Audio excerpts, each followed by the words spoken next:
할렐루야. 11월 29일 아침 기도를 시작하도록 하겠습니다. 다 함께 사도신경으로 신앙 고백 하시겠습니다. 나는 전능하신 아버지 하나님, 천지의 창조주를 믿습니다. 나는 그의 유일하신 아들 우리 주 예수 그리스도를 믿습니다.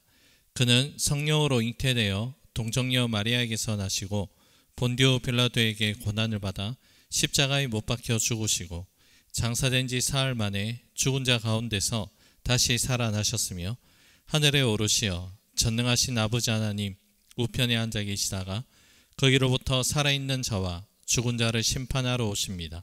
나는 성령을 믿으며 거룩한 공교회와 성도의 교제와 죄를 용서받는 것과 몸의 부활과 영생을 믿습니다. 아멘. 찬송가 218장입니다. 통일 찬송가는 369장 내 마음과 정성을 다하여서, 찬송가 218장 통일 찬송가는 369장 내 마음과 정성을 다하여서 찬양 올려드립니다.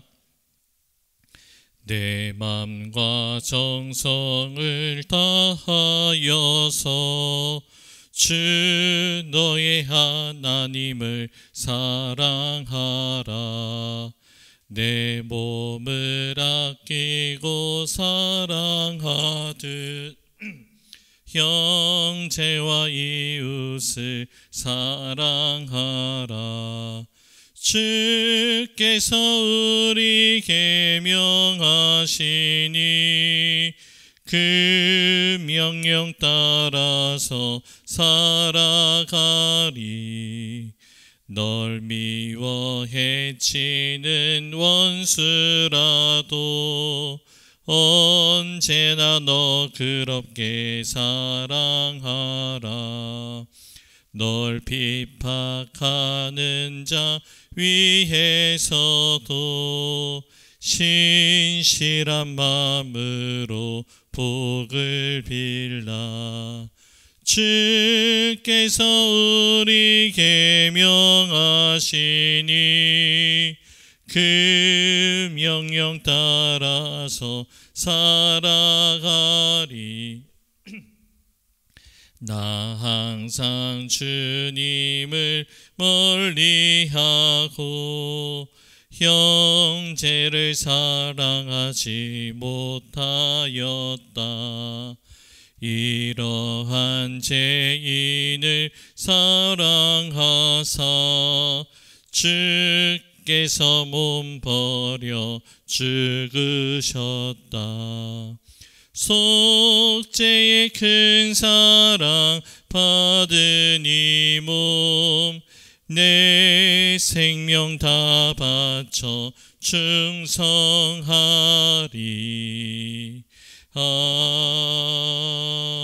아멘. 오늘 우리에게 주신 하나님 말씀은 호세아 10장 1절에서 15절의 말씀입니다. 호세아서 10장 1절에서 15절의 말씀입니다.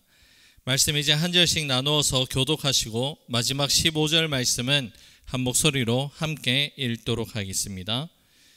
이스라엘은 열매 맺는 무성한 포도나무라.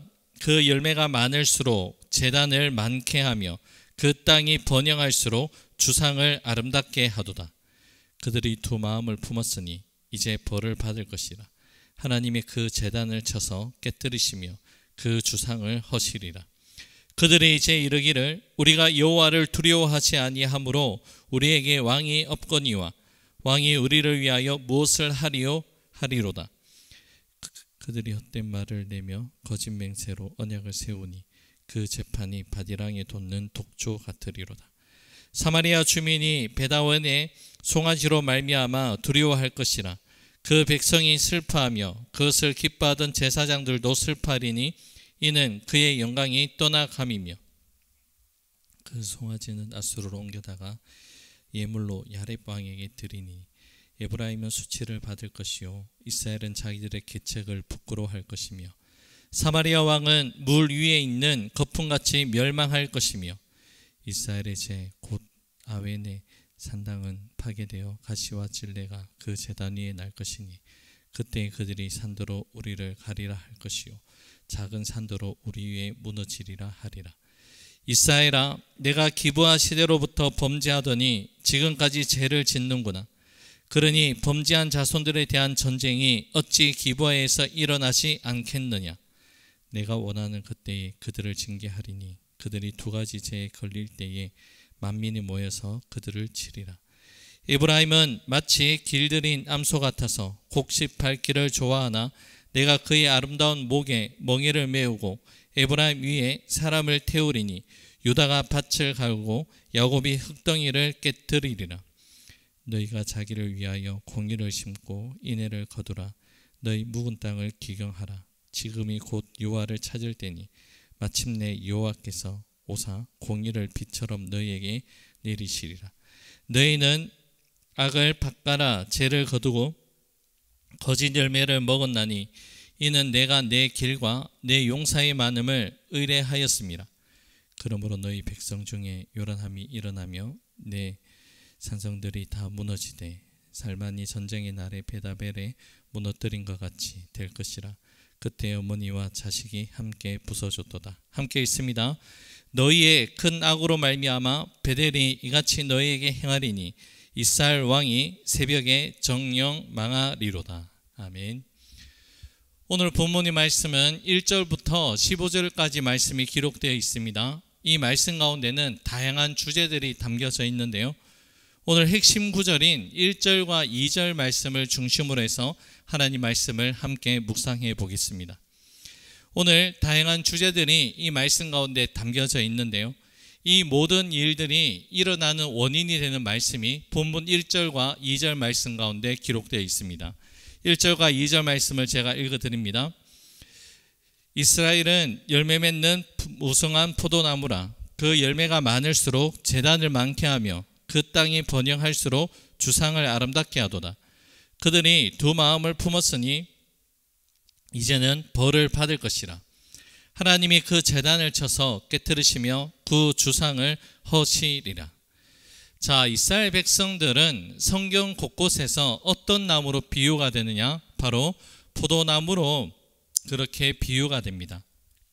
대표적인 말씀이 시편 80편 8절 말씀 가운데 기록되어 있는데요. 제가 읽어드립니다. 주께서 한 포도나무를 애굽에서 가져다가 민족들을 쫓아내시고 그것을 심으셨나이다. 하나님께서 이스라엘 백성들을 출애굽시켜 주시고 가나안 땅에 그 민족들을 쫓아내시고 가나안 땅에 포도나무로 심으셨다라는 그 말씀입니다. 오늘 본문 말씀을 보면 이러한 이스라엘 백성들을 가리켜서 그냥 포도나무도 아니고 열매를 맺는 포도나무라고 그렇게 말씀하고 있습니다. 이스라엘 백성들이 가나안 땅에서 그만큼 큰 번영함을 누렸다라는 그 말씀인 것이죠. 이스라엘 백성들은 종살이하였던 애굽에서 출애굽의 은혜를 경험하였습니다. 또한 가나안 땅에 포도나무로 심기어지고 풍성한 열매를 맺어지는 삶을 살아갈 수 있었습니다. 이 모든 것이 전적인 하나님의 인도하심이요 하나님의 은혜라고 고백할 수 있습니다. 호세아 선지자를 통해서 호세아서를 제일 처음에 묵상할 때에 말씀드린 것처럼 역사적으로 보았을 때 호세아 선지자가 활동하던 당시에 북이스라엘은 최고의 번영기를 누리는 시간이었습니다. 말 그대로 오늘 본문의 말씀처럼 열매를 맺는 무성한 포도나무와도 같은 그러한 시간을 보내고 있었습니다. 하지만 여기에서 이스라엘 백성들이 중요한 사실을 한 가지 놓치고 있었습니다. 열매를 맺는 것은 물론 포도나무이지만 그 포도나무에 열매를 맺게 하는 분은 포도원의 주인인데 그 수고와 노력으로 포도나무를 열매를 맺게 된다는 것이죠. 지금 이스라엘 백성들의 번영함은 이스라엘 백성들에게서 있는 것이 아니라 하나님께서 이스라엘 백성들에게 그러한 번성함을 허락하셨다는 그 사실을 이스라엘 백성들은 인정하지 않고 잊어버렸다는 사실입니다. 그 사실을 어떻게 알 수 있습니까? 1절 하반절 말씀에 그러한 열매가 맺어질수록 하나님께 더 겸손하고 더 순종해야 되는데 어떻게 말씀하고 있습니까? 주상을 아름답게 하였다라고 말씀하고 있습니다. 여기서 주상은 바로 이방 우상을 섬기는 우상의 제단을 뜻합니다. 북이스라엘 백성들은 자신들에게 이러한 번영함의 열매를 허락하신 하나님의 은혜에 감사하며 하나님을 기쁘시게 하는 그 삶이 아니라 우상을 더욱더 숭배하였다는 것을 말씀하고 있습니다.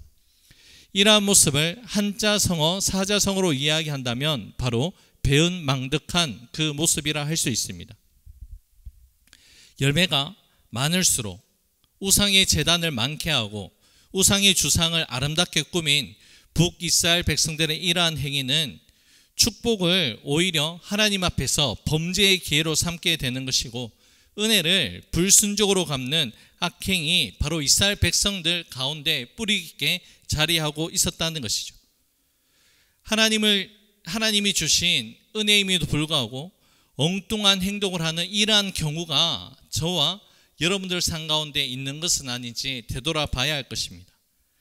나에게 베풀으신 이 은혜가 전적인 하나님의 은혜임에도 불구하고, 하나님이 주권적인 역사임에도 불구하고 우리는 그 영광을 다른 것에 돌리며 또한 다른 것을 추구하며 살아가고 있지는 않습니까? 복음성가의 가사처럼 우리 중심에는 당연한 것이 하나도 없고 모든 것이 하나님의 은혜라는 것을 깊이 고백할 수 있는 그러한 삶이 될 수 있기를 우리 주님의 이름으로 축복합니다. 자, 이스라엘 백성들이 이러한 행동이 왜 나타나는지에 대해서 정확하게 알 수 있는 말씀이 2절 상반절 말씀에 기록되어 있는데요, 그들이 두 마음을 품었으니라는 이 말씀입니다. 여러분, 두 마음을 품었다는 것은 마음이 하나로 향하지 못하고 나뉘어지고 갈리어졌다라는 그 말씀의 의미입니다. 이스라엘 백성들이 하나님께 온전하게 순종하지 못할 때마다 나오는 영적인 특징이 바로 이렇게 두 마음으로 나뉘어졌다라는 그 말씀인데요, 그러하기에 역사적으로 봤을 때 하나님은 이러한 마음을 돌이키게 하기 위해서 주의 종들을 통해서, 하나님의 사람들을 통해서 하나님을 향해 한 마음을 품어야 한다라고 그렇게 끊임없이 전하셨습니다. 역사적으로 봤을 때요, 성경에 나와 있는 역사를 봤을 때 가나안 땅을 입성할 때에 여호수아를 통해서 하나님은 다음과 같은 말씀을 전하게 하셨습니다. 여호수아 24장 15절의 말씀 제가 읽어드립니다. 만일 여호와를 섬기는 것이 너희에게 좋지 않게 보이거든 너희 조상들이 강 저쪽에서 섬기던 신들이든지 또는 너희가 거주한 땅에 있는 아모리 족속의 신들이든지 너희가 섬길 자를 오늘 택하라. 오직 나와 내 집은 여호와를 섬기겠노라 하니. 이 말씀뿐만이 아니라 850명의 바알과 아세라 선지자들과의 영적인 전쟁터를 펼쳐나가는 엘리야는 갈멜산에서 이렇게까지 이야기를 합니다. 열왕기상 18장 21절 말씀입니다. 엘리야가 모든 백성에게 가까이 나가 이르되 너희가 어느 때까지 두 사이에서 머뭇하려느냐. 여호와가 만일 하나님이면 그를 쫓고 바알이 만일 하나님이면 그를 쫓을지니라. 여호수아와 엘리야 선지자를 통해서 전하여진 메시지가 무엇입니까? 둘 사이에서 두 마음을 품고 머뭇거리지 말라는 그러한 말씀입니다. 두 마음을 품는다는 것 자체가 바로 우상 숭배를 하는 행위와 동일한 행위라는 것을 그렇게 전하고 있다는 것이죠. 여러분, 이러한 메시지는 당시 사람들에게만 전해지는 메시지가 아니라 오늘을 살아가고 있는 우리를 향한 결단의 촉구의 메시지라는 것을 우리는 믿음으로 받아들여야 합니다. 북이스라엘 백성들이 하나님과 번영을 가져다 주다고 믿었던 우상 사이에서 머뭇거리며 둘이 마음이 둘로 나뉘어서 머뭇거렸다면 오늘 우리들도 하나님과 세상 사이에서 머뭇거리는 우리의 인생의 발걸음을 멈춰버리고 온전하게 하나님만을 섬기라는 것을 요청하는 강력한 하나님의 말씀이라는 것이죠. 여러분, 우리 시대에 우리의 마음을 가장 미혹하게 하고 두 마음을 품게 하는 우상에 대해서 예수님은 아주 분명하게 구체적으로 말씀하시는데요, 마태복음 6장 24절 말씀입니다. 한 사람이 두 주인을 섬기지 못할 것이니 혹 이를 미워하며 저를 사랑하거나 혹 이를 중히 여기며 저를 경히 여김이라. 너희가 하나님과 재물을 겸하여 섬기지 못하느니라. 물질 만능주의 시대 속에서 물질, 만몬이 우리에게 강력한 힘을 행사하는 시대가 오늘 우리 시대, 그 시대 속에서 우리는 삶을 살아가고 있습니다. 물론 여러분, 물질 자체가 잘못된 것은 아닙니다. 다만 물질이, 나의 탐욕이, 나의 욕심이 하나님의 자리에 있게 될 때에 문제가 된다는 것이죠. 내 마음의 주인이 누구인지를 알 수 있는 방법이 있습니다. 내가 어떠한 중요한 일, 무엇인가를 선택할 때에 말씀의 가르침으로, 믿음으로 선택할 것인지, 아니면 나에게 물질적인 풍요로움, 경제적인 이윤을 남기는 방법을 우선해서 선택할지 내 모습을 살펴보면 된다는 것이죠. 내 마음의 주인이 누구인지 우리 자신은 이 말씀을 통해서 끊임없이 내 모습을 되돌아보고 가꾸어 나가야 할 것입니다. 이제 오늘의 말씀을 맺고자 합니다. 오늘은 두 마음에 대한 말씀을 중점적으로 말씀을 묵상했습니다.